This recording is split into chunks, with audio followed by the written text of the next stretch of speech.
Welcome to AstroEnergy with astrologer angel Shelley Overton.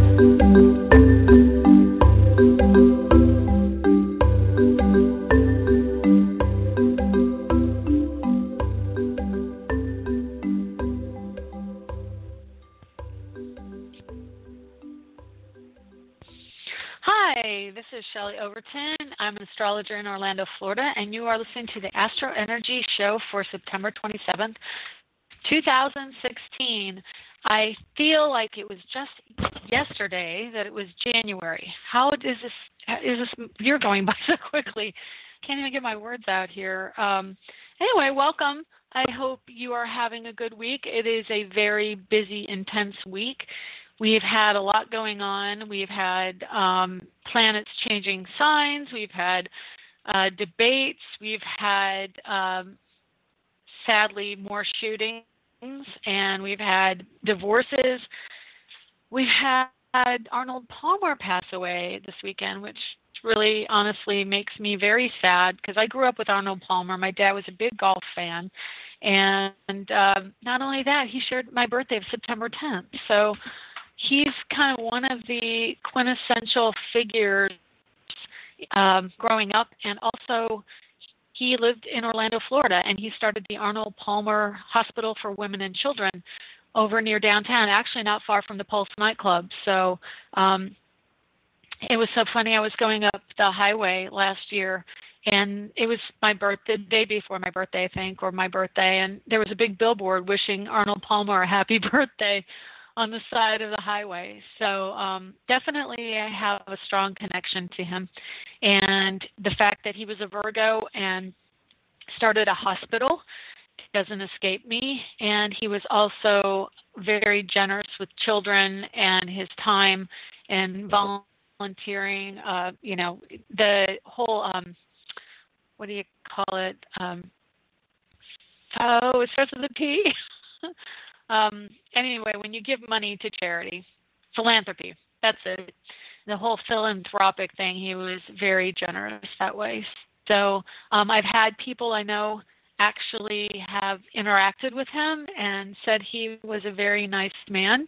And I think they had met him at an event, and he ended up letting him have a very nice bottle of wine to take home, a very expensive one. I don't think he's even had it to this day.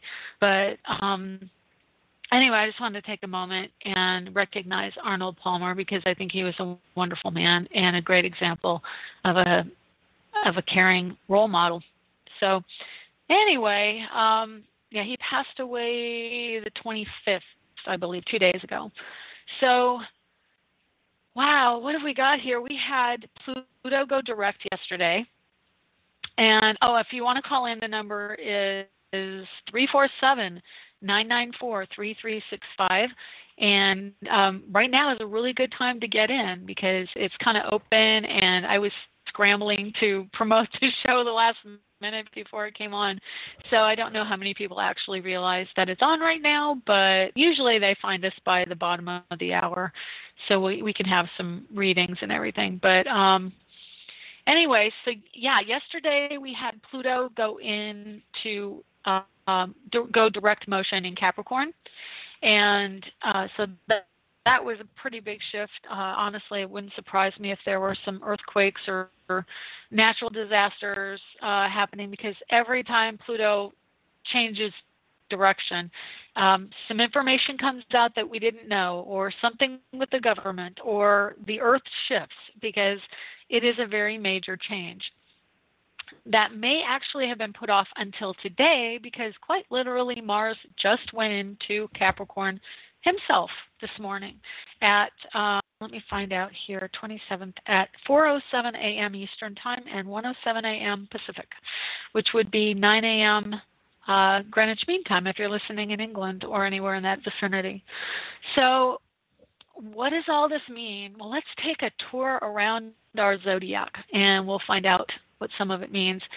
So again, I'm doing a natural chart, which means that naturally Aries rules the first house. So we're going to just go from there. Uranus is at 23 degrees Aries retrograde today, he is in trine to a 0 degrees Mars, so obviously it just changed signs. So he was just in Sagittarius, which would have been an exact trine, but he is on my program because of the 8 degrees of orb, still in trine by the degree of orb. He is trining the moon today at exactly 24 Leo. So Uranus and Leo are 1 degree out of a trine. Moon just went to 24, so he's literally only 1 degree past the trine. And then that trine goes up to Mars as well. So the last probably 12 hours, I would say, we've had a grand trine between Mars, Uranus, and the moon. So that energy is the unexpected power struggles, sexual energy, which is Uranus. It can be the expression of power through sex, autonomy, entrepreneurship. We've got the moon in Leo, which is a very creative energy. It's a creative time and an entrepreneurial time. Uranus, I believe, goes direct in November, and I think Neptune's the last one to go direct. Oh, no, got it reversed. Neptune goes direct in November on the 19th, between the 19th and 20th. Then Uranus goes direct on the 28th of December. So he's got, about 3 months left before he goes direct. So he's still retrograde, pretty solid right now, pulling back energy and rethinking his thoughts. So, and then Mars. So Mars, Uranus, and Moon. So we've got masculine energy around taking action and drive, which as Mars went into Capricorn, he triggered the point of the Pluto shift from Sagittarius into Capricorn in the end of 2007 into 2008 when we had the housing and bank crisis here in America. So there will probably be some issues coming up this week around what happened then. There may be some new information coming out around the banks. It may be new information or something. I heard that they were possibly raising the interest rate, so that could also be connected to this energy, but probably something related to the housing market. I heard yesterday that it was not as strong as it had been in the last month, which isn't surprising because Mars was at the last degrees of Sagittarius, about to go into Capricorn, which again echoes the energy of Pluto going in 2007, 2008. So we've got that grand trine. So it's all about structure and autonomy and creativity and the masculine drive to get things structured and organized and done, and then also, so that's assertiveness and aggression. It will also be more restrictiveness for all of the energy going into the police news stories, because we had Mars and Sagittarius basically freewheeling it between Saturn and Capricorn. So Saturn rules Capricorn. So between the time he actually conjuncted or joined Saturn and went into Capricorn, which Saturn rules, he didn't have to answer to anybody. He was going, I already touched Saturn, now I'm on my own and I can do whatever I want. So he was very footloose and fantasy free. Then he went into Capricorn this morning, and all of a sudden that freewheeling quality that I can do what I want to take action, I'm going to go do this, that. Now it's about actually bringing it to earth, bringing it down to the ground. Now it's the structure. Now we've got to take ownership of it. We have to look at the ins and outs of it, label it, give it the structure, give it a system, everything that you think of Capricorn. It's a cold, cooler energy, and interestingly enough, it got cooler overnight. We woke up to 73 degrees here in Orlando, which I was so excited about. It's like the first day it's really completely felt like it could actually be fall here. Yay. So, yeah, Mars will be coming up on Pluto in Capricorn. And so what we see here is, okay, because you've got Saturn coming up behind him, he's only at 11 degrees Sagittarius. So it's going to take a little over a year. It'll be January of 2018 when he goes into Capricorn. But he's a very driven energy, Mars. So he's churning up the activity, which means I think I posted or said something last week about the roads in my area, which have been under construction for like over a year, and they're finally starting to put the final top coat on the roads and redraw the lines. There's only one lane left to be paved. They made it from 2 to 3, and I'm so excited because it actually parallels the toll road, and so it makes it go much quicker to where I'm going to be doing some work and the shopping area and all this. So all that's coming to fruition. So you can see roads coming to fruition if they've been under construction. Shifting and realigning of governments, definitely as Mars approaches Pluto. We're going to be coming up with more of, well, okay, so Pluto goes direct. Pluto went direct today, or yesterday, excuse me. And Mars shifted signs today, and they're both in Capricorn. So what that means is we have this really strong energy of shift and change, which is Pluto, around structures, and what had been being held off over the summer is now going to move forward, and now it's got an added infusion of activity with Mars.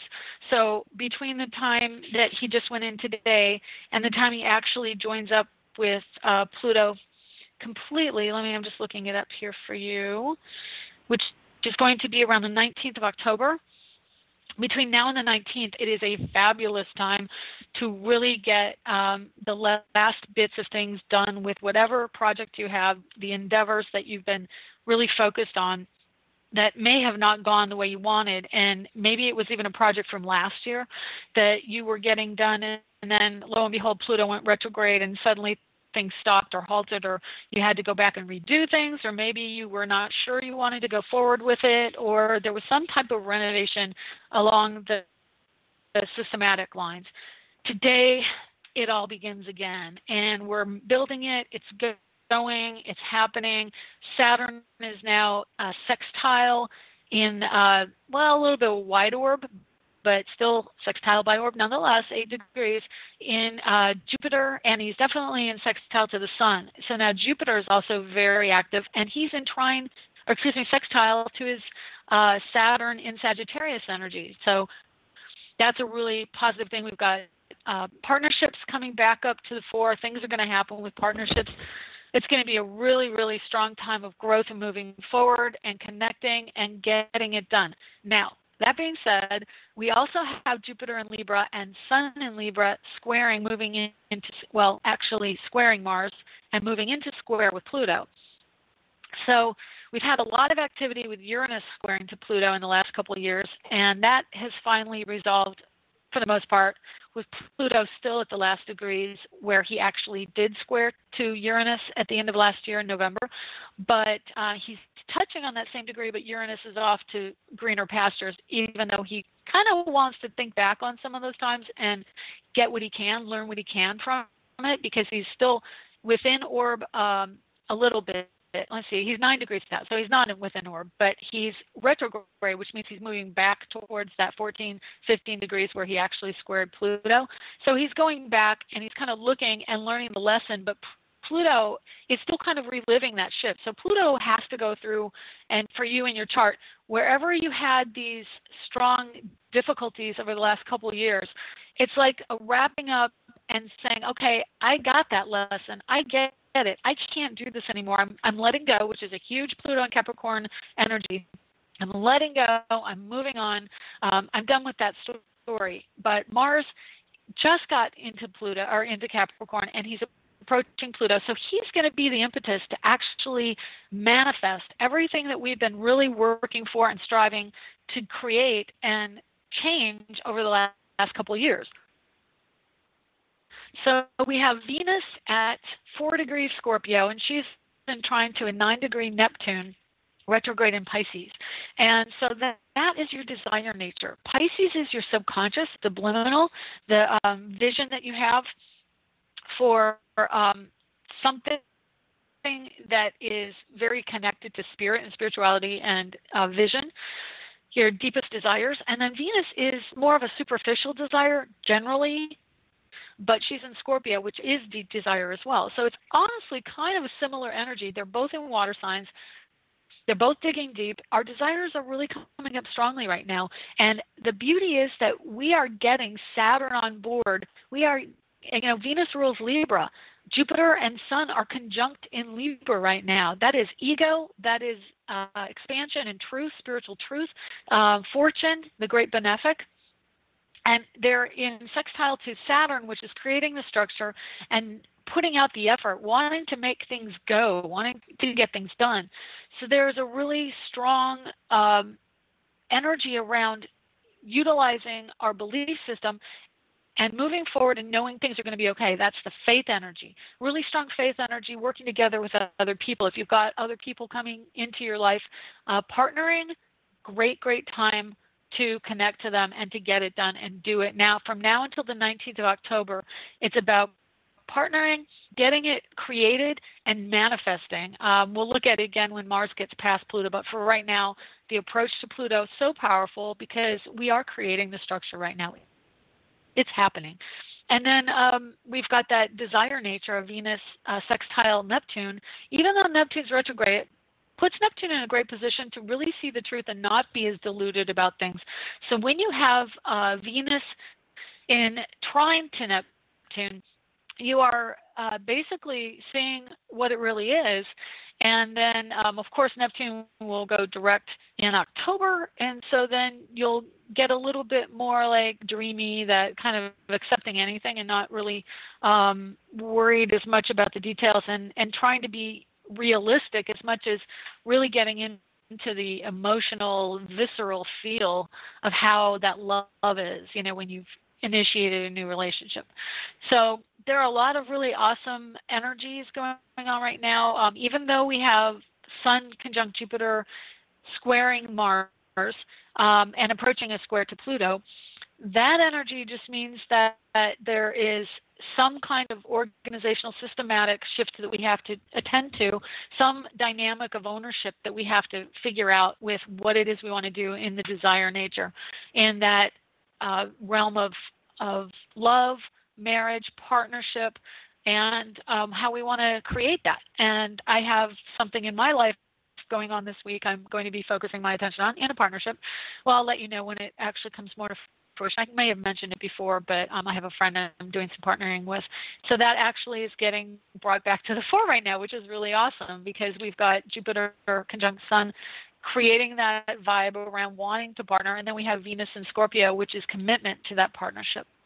So lots going on with the sky. It's a good week, even though there are a couple squares, but it's wrapping up some energy around the friction between partnering and the structure. And like for this week when Brad and Angelina Jolie broke up, that's nailing down the specifics and recreating a new structure. So that would be how the divorce is getting managed. And if you're going through something like that, it's definitely a time of like nailing down the details and recreating the dynamic between the two people because of Libra and the structure of Capricorn. Okay, so we have a lot to get to here with Juno. So I'm going to skip the phone number again. We have some people waiting for calls, I assume. If you want a reading from me, please press 1 so I know you're interested in getting a reading and not just listening. But if you want to call in, the number is 347-994-3365. And I can get to your call at the bottom of the hour here because we've got to talk about Juno. And Juno is, there's a lot on Juno. Okay, so I did some research online, and a lot of what I have came off of Wikipedia because Wikipedia just had a plethora of Juno information. And there was so much Juno information, and I'll get to why in a minute, that I could not even get through it all to try and give you that. But a lot of it just kind of reiterates some major points, so I'll just tell you about them. Okay, so Juno, Pallas, the asteroid Pallas and the asteroid Juno were initially listed as planets. And I did not know that, but I thought that was really interesting. But 50 years later, and I didn't actually see the date that they were listed. I don't know when they came about, but maybe I could find that out while we're doing this. But anyway, they were listed as planets initially, and then 50 years later, they bumped them down from planets to asteroids. So the glyph of Juno is considered to be a queen's scepter with a star on top. So it's a line straight down, and then you have a cross across the bottom, kind of like Mercury does. There's a little hash across the bottom of the line, and then there's an X across the top, so it looks like a star, a little tail, and a cross at the bottom. So Juno is the Roman version of the Greek goddess Hera, Hera. So I'm going to give you a little bit about Hera, but and then I'll get into Juno. But Hera was the wife and one of the 3 sisters of Zeus, and that's a commonality she has with the Juno energy, is that that they were both a wife and a sister of the god Zeus, or the version of the god Zeus.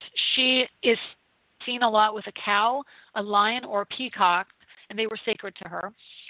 She holds a pomegranate in her hand, which was an emblem of fertile blood, death, and a substitute for the opium poppy.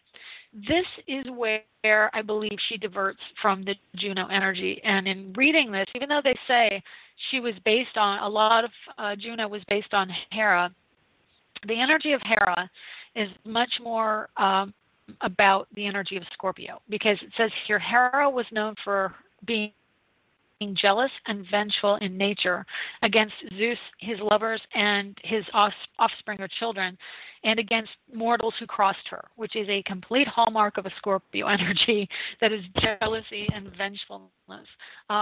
She's more associated with that type of energy. And then she was also matronly and presided over marriage as if she brought together the people getting married, so more like arranged marriages and things like that, which to me is not at all like the Juno energy, which I'll get to in a minute.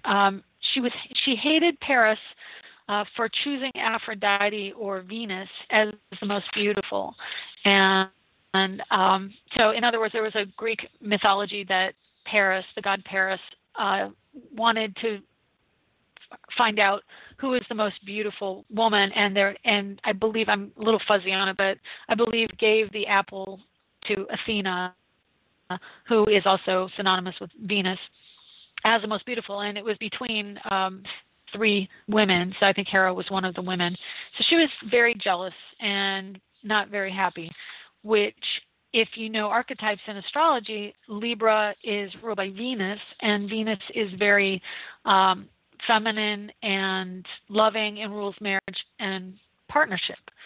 So Juno, the Roman goddess, is, and of course what I just said about Hera, she is the Greek goddess, but Juno, the Roman goddess, the version of Juno as a Roman goddess, was a protector, a special counselor to the state, Saturn's daughter, and sister and wife of Jupiter.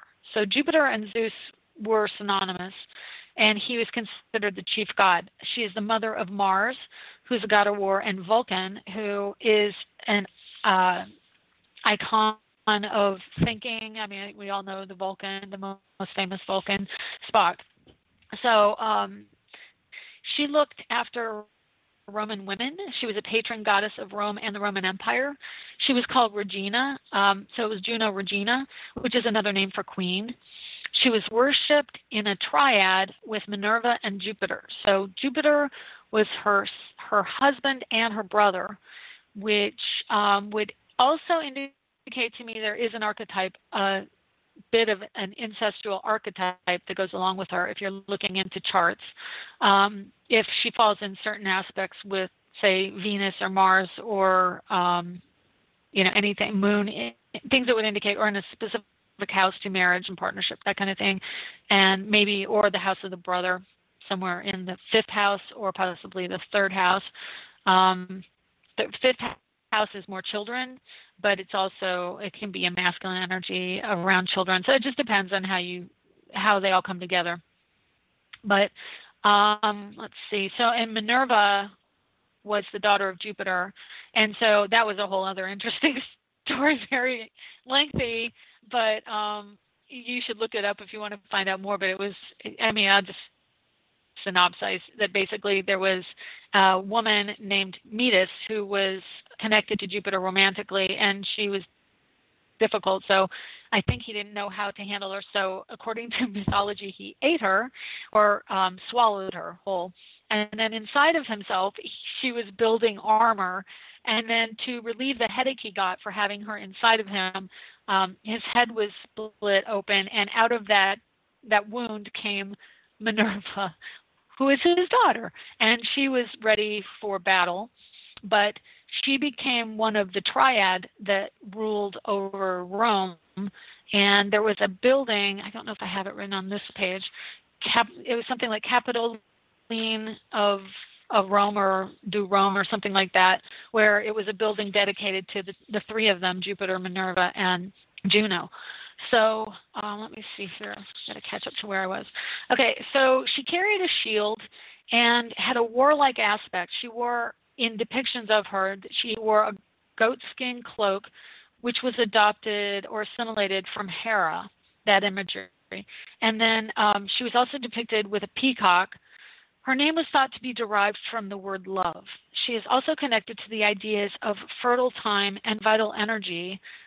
And from the Hera archetype, she rules love and marriage, and adds a dimension of Venus and Venus and Libra archetype. So, to me, Juno is much more closely associated to the seventh house in that whole Venus marriage archetype, because she just energetically, reading about her, the Roman archetype just much more associates her with the positive protective energy, because she was a divine protectress of the community.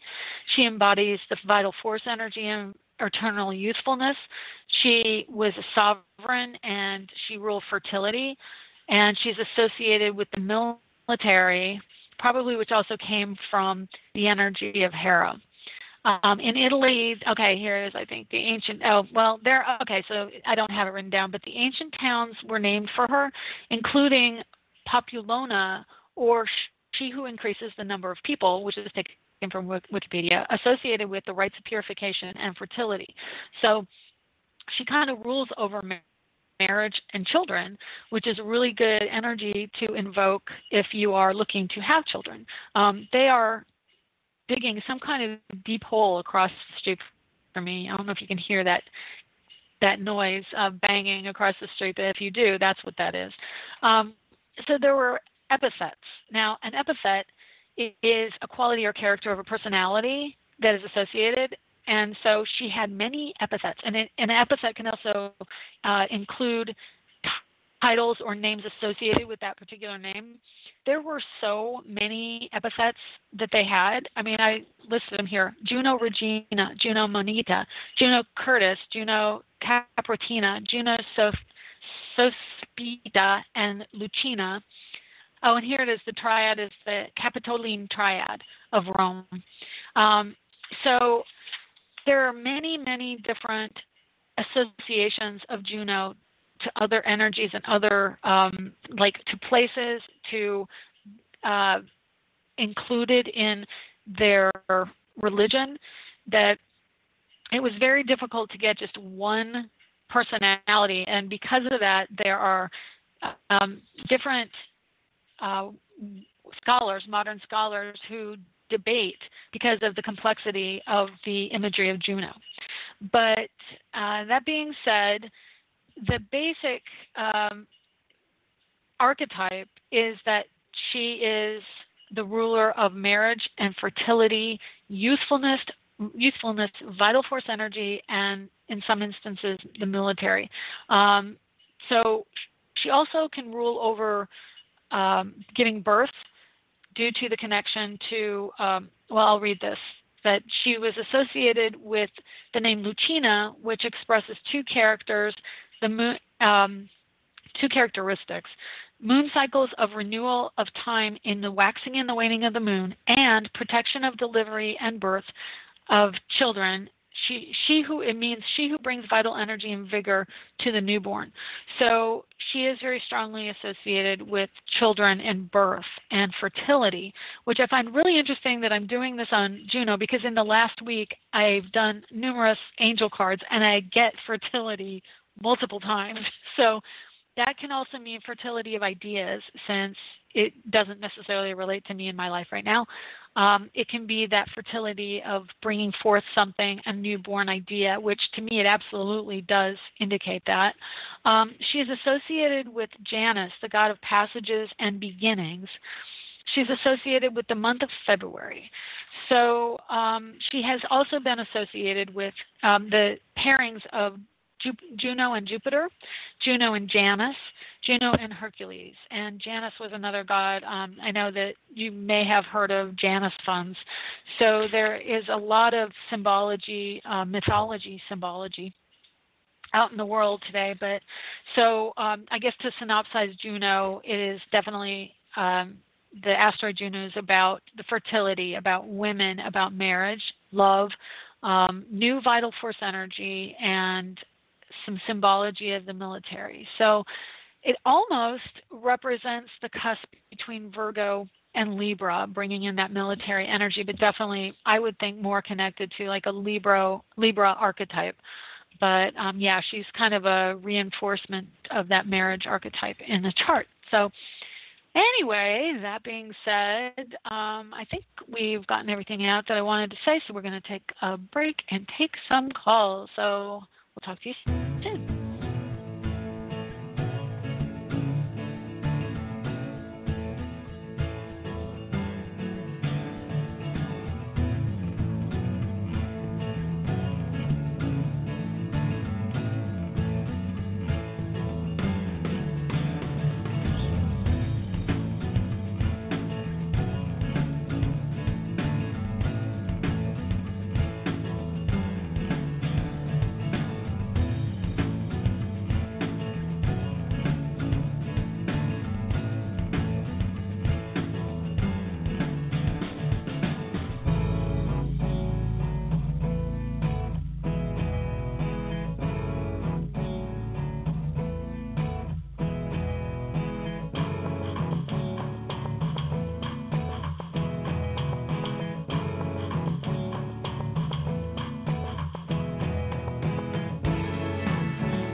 Hello, and welcome back to the AstroEnergy Astrology Show. And my name is Shelley Overton. I'm an intuitive astrologer in Orlando, Florida. And we are I can't even talk. We're not talking because I can't talk. Anyway, we are talking to callers today. If you want to get a reading, the number is 347-994-3365. And we've got a caller waiting. Hi, 651. How are you? Oh, hi. I thought for sure someone would be in front of me.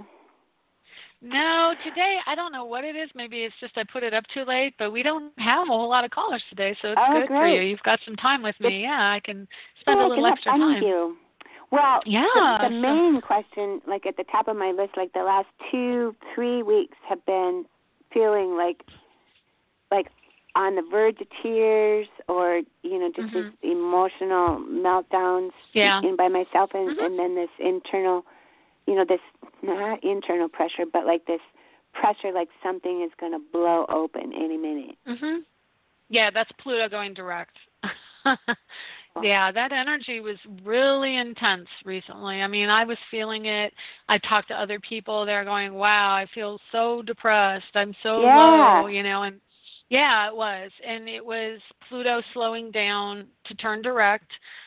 He is still at the same degree, but now he is not going backwards anymore by perspective. He is moving forward. So, and then Mars on top of it, now Mars is going to kind of kick him in the butt because even though he's kind of slow, Mars is going, no, I'm ready to do something and get it going. And for you, that's money from career, which is a really good thing. And also your chart, I'm looking at your chart. So this is Linda, right? Yes. Okay, I was telling the audience, so can I give your birthday out for anyone who's trying to do some astrology? Sure. Is that okay? Yeah, because my birthday's Sunday. Yeah. Yeah, happy birthday. October 2nd, 1953. Yep, 3:10 p.m. Central Standard Time, St. Paul, Minnesota.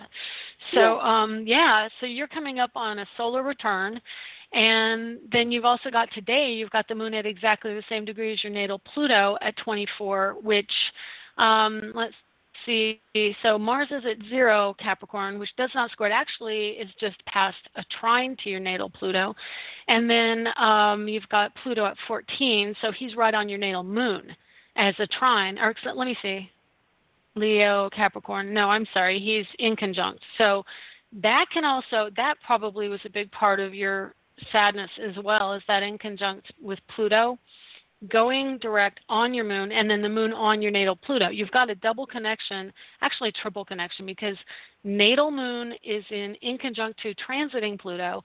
Natal moon is within 11 degrees of your natal Pluto, and then the moon is transiting between your moon and your natal Pluto. So there's a lot of moon-Pluto connections in your chart. Double on everything. So it's pretty intense for you. And then on top of it, you have Pluto on top of your Chiron, and your Chiron, again, is your wounded healer, and that energy of, having to just accept what happened, structurally, that maybe people don't really give you the respect, and you're so responsible, they may not give you the kind of respect for that level of responsibility you have. And on some level, your sense of responsibility is covert. It isn't necessarily out in the open, so people may not really recognize that you're actually doing a lot for them. Is that something that you felt in the past? Yeah, I definitely feel like I lend support, and maybe they don't realize that I'm lending them support, and I lend support until I get to a breaking point where I feel unappreciated, and I just say, okay, that's enough.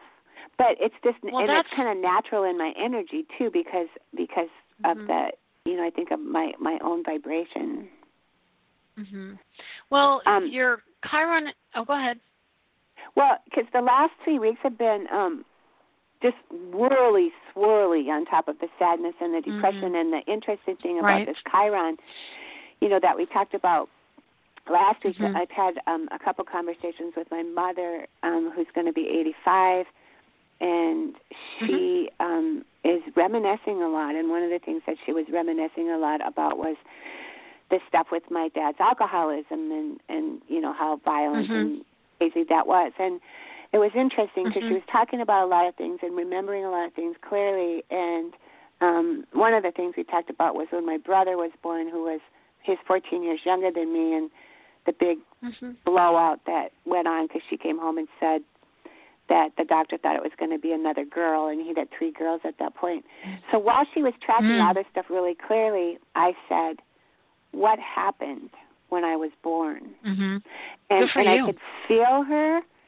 I could feel her energetically kind of snap and shake her head because she was on the phone. We were on the phone. And she said, there's stuff I can't remember, when it all happened. But she wouldn't go further than that.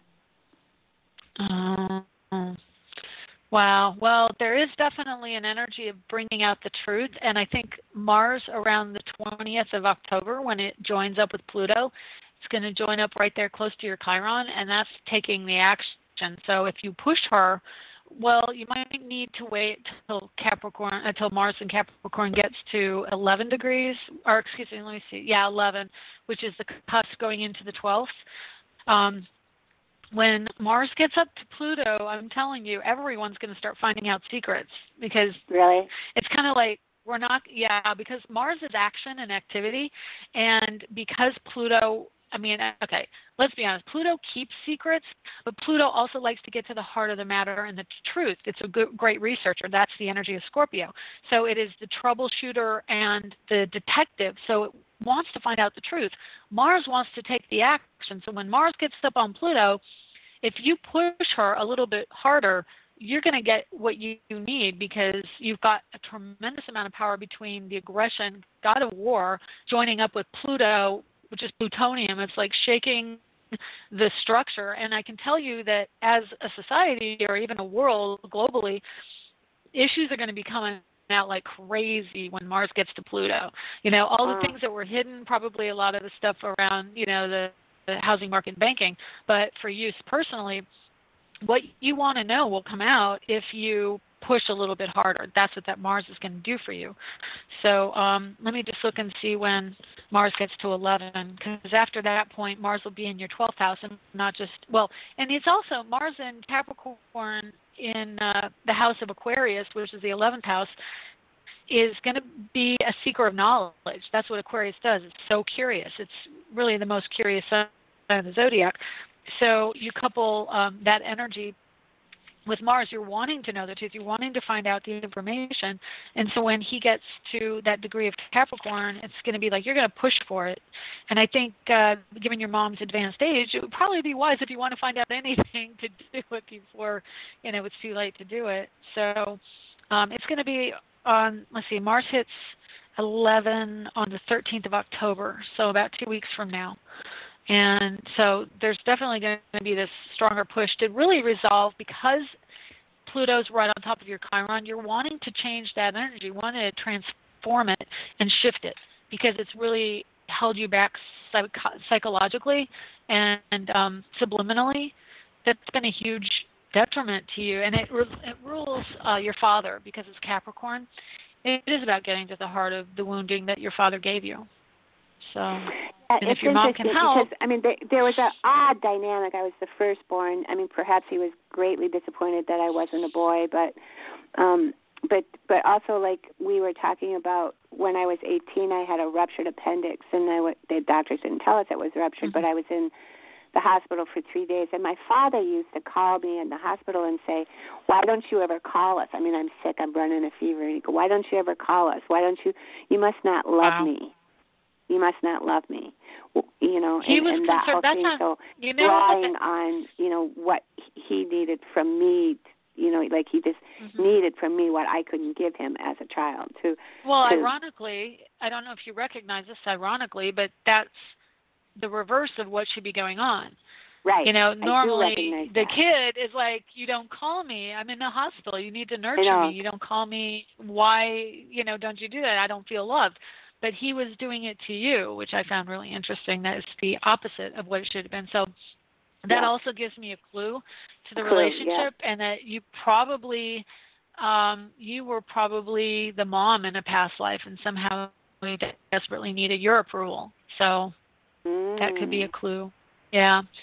Because my mom asked me, she said, what point would that serve for him to do that? And I said, "Mom, I don't know. I just know that he had me in tears, and the nurses took the phone out of my room, because it was upsetting me, and it wasn't helping me get better.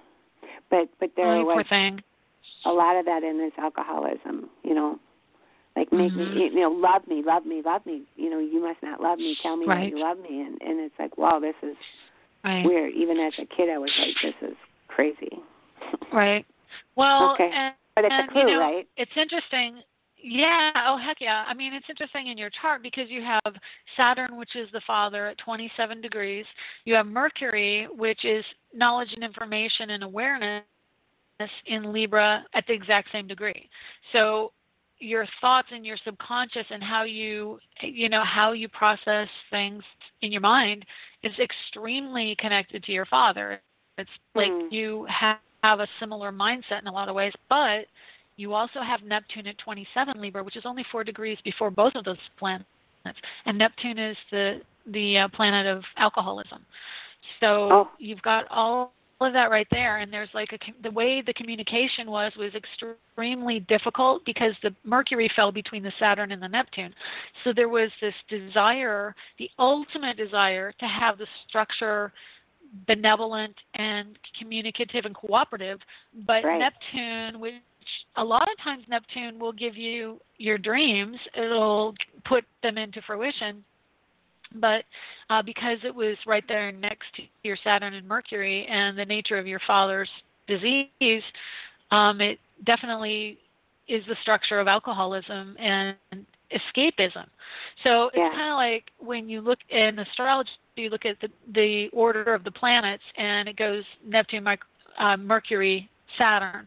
So there is like this energy. Well, and you also have Sun in Libra, but it's in a different house, okay?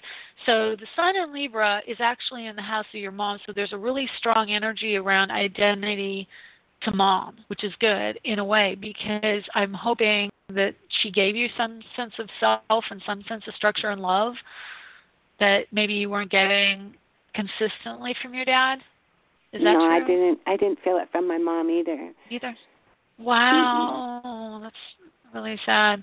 That is interesting, though. You have Virgo. Well, this is interesting. You have Virgo and Venus and Mars in Virgo. And you have Venus at 10 degrees Virgo in the 7th house, and you have Mars at 11 degrees Virgo in the 8th house. So it's kind of like there's a split between parents when it comes to relationships. I'm just kind of analyzing that because a lot of energy in your chart is in the 7th and 8th and 9th houses. Like the majority of it is there. You only have 2 other planets in a house that's not one of those 3, and that's Uranus in the 6th and Jupiter in the 5th. So, having Venus and Mars together, first off, means that usually people with Venus and Mars together, and that happens, a decent amount of time. My son has it, I have it, you have it. So it isn't always that way, but you do have it, which means that you don't seek relationships necessarily outside of yourself, just the plain fact of Venus and Mars together means that your masculine and feminine side are in concert. They're working together, that you're not looking for someone else to complete something that seems missing to you because you actually have it. That being said, you have them both in Virgo, which is the sign of the hermit and the loner of the zodiac. We just got done with energy of Jupiter going through Virgo, expanding that. So everyone who felt like I just want to be left alone, that's Virgo. And so when you have Venus and Mars in Virgo conjunct, you probably have times in your life when you were alone or desired to be alone because it's really strong with that energy. Now, the interesting thing is it straddles the cusp between the 7th and 8th, which means there's a straddling of the cusp between your mom and your dad. So there's a side of you that relates to dad and a side of you that relates to mom. And the side that relates to dad, there's like a desire for love, and it probably is also a validation. And then Mars is mom, which can create friction. Wherever Mars or Pluto or Scorpio or anything like that, when there's some aggressive energy around the moon or around Venus or in the houses of mom, you're going to see that there's more friction that can happen. So you're looking for healing from mom, like as an activity, like, I need some healing. She's not able to give it. She's not giving it. And that's the 8th house. Like you're continually trying to understand. I don't understand. Why don't you do it? Right now we have Mercury has got all the way to 14, so it was almost back to your Mars.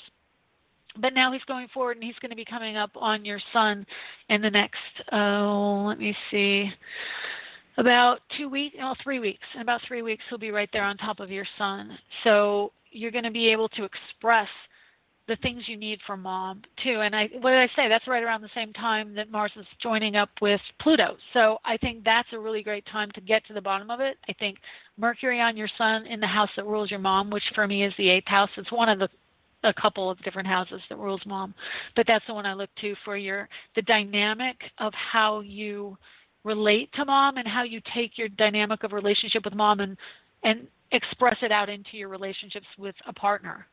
That's really what those houses are, okay? They're the psychology of your relationships to your spouse or your partner. Yeah, not easy. My relationship with my mother is not easy. I keep, every once in a while she'll say something and I'll go, and my reaction inside is like, wow, you really don't like me, do you? There could be some jealousy, or actually with your moon is in Leo in the house of your dad, which says that your mom probably didn't get enough attention from dad. She didn't. And she probably was jealous of you, especially because your Venus, which represents her, is also in dad's house. And, so, and the Mars is in hers, which means you're like daddy's girl on some level, and she's jealous of that strong bond with your dad. But there's also a lot of upheaval because not only is your Venus and your moon in your house of your dad, and, of course, marriage and partnership, because that's the house, the seventh house, is how you photograph your dad, and then what you look for to complete you in a partnership. So you're working on your dad issues, okay? I am. But you're also working on mom issues because your moon falls in that same house. So, but it's mom through dad, via dad. So you're working she was like a issues. wall. At some point she became a wall between my dad and I. Yeah. And she's also the Pluto energy. I couldn't have an individual relationship with him. She was always in the middle. Right. And that's probably, sadly, a story that many girls go through. I mean, just that whole daddy's girl kind of archetype, of having that bond with dad, and then mom feels like, well, that's supposed to be mine. And I'm his wife, really, not what about you? me? She actually said that to me at one point. Exactly. And, it's interesting because with my daughter, I just think my daughter, the sun rises and sets with my daughter, and I don't ever feel jealous of her relationship with her dad, but I have a different dynamic with him. So, it's a little bit of my relationship with my mother, same thing that you have. So, and I never, because I'm such a loving, open person, it never occurred to me that there could be something like that, because that's not how I treat my daughter. It's not how I am. Even before I had a daughter, I was always like, you're supposed to love and support and be the person that they always rely on, but that wasn't the dynamic I had. Right. So I can see that in your chart that you have that, but you've got a lot going on between Moon, Pluto, Venus, and then Mars and Sun in your 8th house, which is mom's house. So the Mars with Virgo means that she could be a little bit cold, because Mars and Virgo, they aren't as comfortable with emotion. And so I just want to give you this, she's like a reflection of you. Everybody in our lives is a physical, like if there is a person who behaves a certain way in your life, that is a reflection of an issue that you have. And it's showing you, and I really want to clarify this, because a lot of people will say, well, I'm not that person. Like if somebody abuses you, then it's a reflection of you. Well, how is somebody abusing me a reflection of me? I don't abuse people. Well, the reflection is that you don't have boundaries, and you need to say, I love myself, and I love myself so much that I refuse to let you treat me this way. But all too often, the people who do that, they are a parent or a loved one, and we cut them slack. We want their validation. We don't understand that in this world, no matter what, we have to love ourselves, and we're not going to get our needs met unless we love ourselves. Because if we give over our power to others to validate us, we will always be at the mercy of that person to validate us. And we will never have self-validation. So you always have to validate yourself. And the only way to do that I've ever found is to treat yourself as if you are your own child. If you are a loving parent to a child, treat yourself the way you would treat a child. and Right. say, oh my gosh, I'm so sorry that happened. You go like, okay, say to yourself in the mirror, I'm so sorry that happened to you. I will love you. I will give you what you need. And Yes. it can do wonders. I mean, that's really what the dynamic I've shifted to is, you know what? I have so many issues, and I'm like you. I have all these hurts growing up over not being supported personally through my art, and it's hurtful. I have Chiron in Pisces in the 5th house, which is completely artist.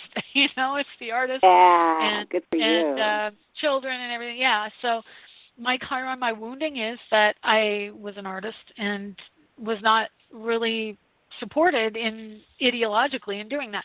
So, your Chiron is in your 12th house around structure and paternalism, which is your dad. And Pluto right now is turning up those feelings. And Pluto is the deep, dark, hidden secrets. So it's wanting you to look at it. And definitely within the next 5 years, you're going to have a major shift around this because Pluto's going to hit your north node at 0 degrees Aquarius, and that's just 2 degrees off of your rising sign, which means once Pluto gets into Aquarius, you're basically being reborn. Well, I kind of feel like that's happening already. Yeah, I feel that too with Pluto, even though he's only halfway through Capricorn. I definitely feel the archetypal energy coming out right now is starting to get more emphasis towards the Aquarius energy, and that people are starting to wake up and recognize that this is not okay. Like how I've been treated is not okay. I'm not like I'm reborn, but it's close. Yeah. That's very but interesting. the universe is in labor. The universe is in labor exactly. with you right now. Yeah, exactly. So you're feeling those pains like pressing on you, asking you I'm feeling become the pressed person on who and can be out in the world. crushed at times. Yes. Yeah, well, welcome to rebirth. And that is the energy of Pluto. Technically, it's death and rebirth. It's the phoenix. That is the symbology, not only the Scorpio, but the phoenix. So, So it's not surprising. That's what's so awesome about the symbology and the archetypes associated with astrology. That's why I love astrology, is because everything is symbolic. And when you look into that symbology, and this is so I have to address this, and you can listen if you want to, but this past week, the Ophiuchus debacle came up again. Oh, we have 13 sun signs. You're not the sign you thought you were. That comes up, literally came up 2 years ago. I already addressed, like recent memory, comes up all the time. That is not the case because we have the symbology of all the band of constellations around the center of the earth, the zodiac, and there is the tail end of Ophiuchus, which is quote-unquote the 13th zodiac sign. It's just the little tail end of that constellation that comes up into that band. It isn't even enough. It doesn't even go up all the way to the center. It just touches into it. And then they're saying, oh, no, that's valid. It's not valid. So those of you who heard this ridiculous rumor again, it is not valid. Astrologers know about it. It's something they've talked about for years and years. It comes up every 2 or 3 years. And I can't even believe it came up again this quickly, but it did. And I ran across it too. And people have bringing it up all week, so I want to address it. But no, you are still the same sun sign that you always were. Is something we already know about. It's not valid. So don't worry about it. Anyway, I'm not worried. I know I'm a Libra. There's no doubt about that.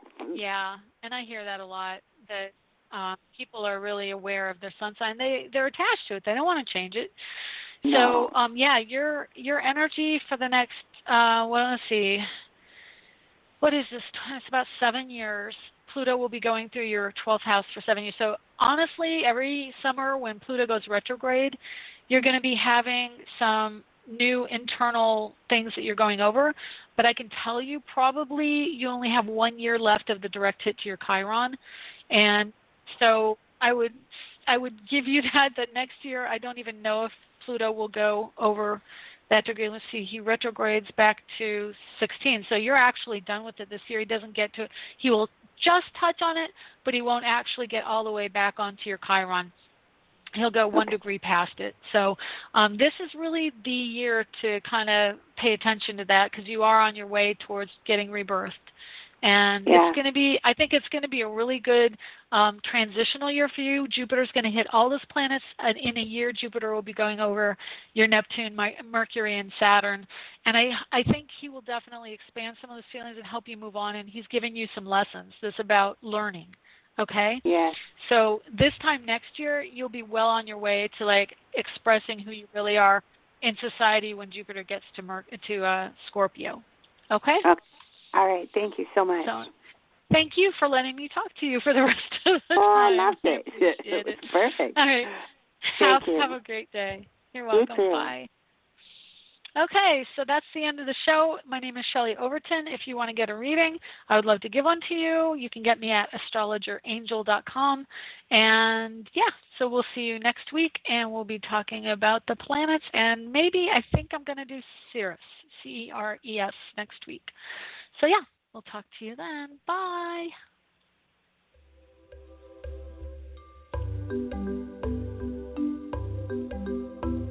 Thanks for stopping by AstroEnergy this week.